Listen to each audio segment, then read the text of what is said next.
आपके साथ क्या क्या हुआ है? सुखा राय कौन है? जब एक बार हुआ तो दोबारा क्यों गई? उसके बाद पति को कब पता चला? दरिंदे की उम्र क्या होगी?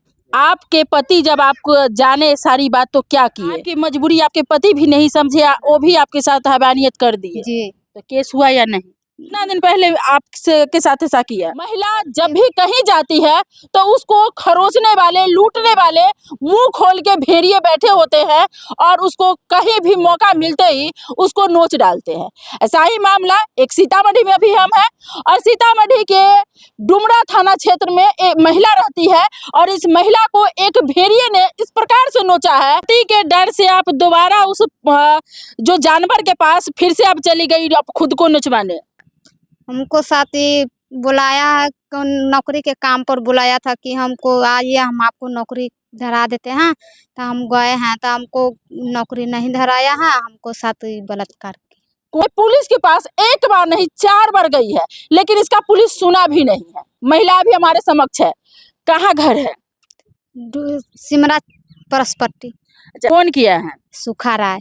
सुखा राय कौन है? सुखा राय पड़ोसी है। अच्छा, आपके घर के बगल का ही है? बगल में।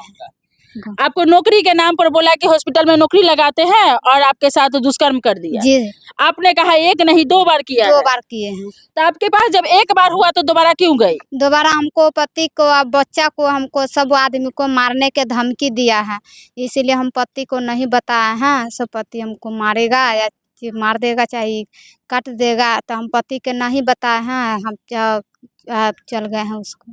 यानी कि पति के डर से आप दोबारा उस जो जानवर के पास फिर से आप चली गई आप खुद को नोचवाने। जी। और उसके बाद पति को कब पता चला? पति को चला 25 तारीख को। कैसे पता चला? पता चला 11 बजे रात में फिर के कॉल किया तो बोल रहा है कि आइए से हम आपको मोहल्ला में आए हैं, इंतजार कर रहे हैं कितना देर से। हम बोल रहे हैं से नहीं, हम बोल रहे हैं हम सोए हुए थे, खाली हम कर रहे थे और वो बोल रहा है से आई हम आपको मोहल्ला में घूमने आए हैं तो हम आपको कॉल किए हैं, कितना देर इंतजार किए हैं। अच्छा, उस दरिंदे की उम्र क्या होगी? जी। उसका उम्र कितना है? 40-45।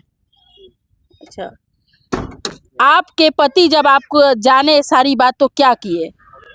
जाने हमको पति तो मारे पीटे, हमको पूरा दाग उग दे के तो मारा, बहुत सजाई किए हैं। अच्छा, हाथ दाग करके आपके पति बहुत मारे? बहुत मारे। यानी आपकी मजबूरी आपके पति भी नहीं समझे, वो भी आपके साथ हैवानियत कर दिए। जी।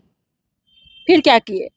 वही मारा पीटा को धमकी उनकी बोल रहा है कि से उसको साथ क्यों गए हैं, क्यों बुलाया है आपको। हम बोले कि से देखिए हमको नहीं जान रहे थे कि हमको साथ ये ऐसे कर देगा, हमको साथ गलत करेगा। हम उसको अपना समझ के आदमी समझ के हम गए थे, से हमको काम धरा देगा। हम लोग गरीब आदमी हैं, कमाएंगे ना तो खाएंगे कहाँ से। हम इसलिए गए हैं, लेकिन हम ये ना सोचे कि हमको साथ ही कंडीशन करें। जी। तो फिर आप थाना पर आवेदन देने गई कि आपके पति गए? आवेदन देने गए हैं, वो हम ही गए हैं। हम लोग दौड़ रहे हैं 1 हफ्ता से। अच्छा, अभी 1 हफ्ता से आप दौड़ रहे हैं? जी। केस हुआ है या नहीं? केस अभी नहीं किए। थाना पे क्या बोला है आपको? थाना पर बोल रहा है कि गलत होगा ना तो आपको ऊपर दोनों पति पत्नी के ऊपर उल्टा केस होगा। जब बोल रहा है कि अगर आप झूठ बोलती है तो आपके ऊपर उल्टा केस होगा। जी। रिकॉर्डिंग नहीं सुना है? सुना है, रिकॉर्डिंग भी सुना है। अच्छा, रिकॉर्डिंग से वो नहीं मान रहा है? नहीं, रिकॉर्डिंग से नहीं मान रहा है। तो रिकॉर्डिंग उसको मैच करना चाहिए। नहीं, रिकॉर्डिंग से नहीं मान रहा है, कहीं बोल रहा है कि हम नहीं मानेंगे से आपको ऊपर कर देते हैं, लेकिन गलत होगा तो हम आपको दोनों के ऊपर हम केस कर देंगे। अब देखिए, इसका पति भी हैवान निकला, पत्नी की मजबूरी को नहीं समझा। एक तरफ से बेचारी नौकरी के नाम पर गई तो इसके साथ दुष्कर्म किया ही, लेकिन दोबारा बोला कि तुम्हारे पति को जान से मार देंगे, तुम आओ। फिर बेचारी अपने पति और बच्चे को बचाने के लिए दोबारा चली गई उससे मिलने, लेकिन उसके बाद इसका पति जब जाना तो जानवरों की तरह इसके साथ बिहेवियर किया। जैसे कह रही है कि धिका करके लोहा हाथ पैर सबको दाग कर बेरहमी से मारा। उसके बाद इसका पति और ये बेचारी लेकर के जो थाने में गई, थाने में 4-4 बार चली गई, लेकिन थाना प्रभारी उल्टे कह रहा है कि अगर ये मामला झूठा निकला तो तुम पर ही केस होगा, लेकिन 4 बार गई है, अभी तक केस नहीं हुआ। एक चीज बताइए, जब इस महिला का मेडिकल निकाला जाएगा तो कैसे पता चलेगा कितना दिन पहले घटना हुआ था? सो सुनिए, कितना दिन पहले आपसे के साथ ऐसा किया? 1 महीना लगभग 1 महीना। जी। तो इतना दिन से क्यों छुपा रही थी? वो मारने को धमकी उमकी दिया ना, खाली वो मारने के धमकी दे रहा था। अति चौथा रोज फिर आया था, बहुत आदमी आया था वो हमको घर पे, तो बोल रहा है कि केस सुलामा भी हो जाएगा तो फिर सबको घर में पैस के हम मारेंगे, सब भाई को मारेंगे, सब आदमी को मार देंगे गोली।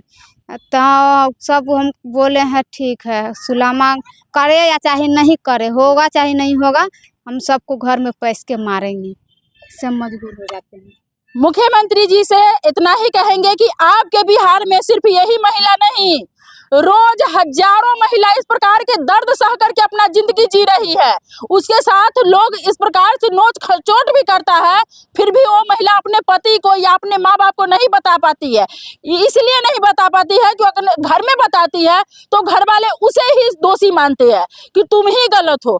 इस वजह से महिला अपना दर्द अंदर से अंदर सहती तो है, लेकिन घर वालों को नहीं बता पाती है। और इस तरह से फिर जब घर वाले जानते हैं, फिर भी उसी के साथ बेरहमी से पिटाई करते हैं, जो करना होता है वो करते हैं।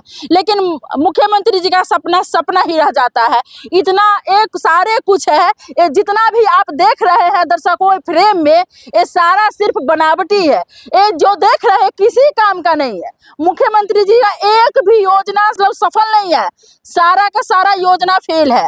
एक भी योजना यहाँ जो देख रहे हैं सारे के सारे कुछ भी सफल नहीं है।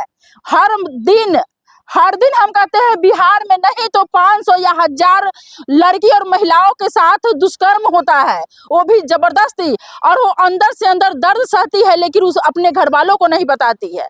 तो इस प्रकार के घटना से सरकार भी नहीं, पुलिस भी नहीं, घर वाले भी नहीं, महिला का कोई नहीं सुनता, कहीं से नहीं सुनता। महिला दर्द सहती जाती है और थाने पे जाती है तो ना पुलिस सुनता है, घर जाती है तो ना माँ बाप सुनता है, ना पति सुनता है। महिला अंदर ही अंदर घुटती रहती है और अपना दर्द किसी को नहीं बताती है। तो आप लोग हमेशा कहेंगे महिला ही गलत है। ये भी महिला के बारे में आपका क्या राय है, आप कमेंट करें।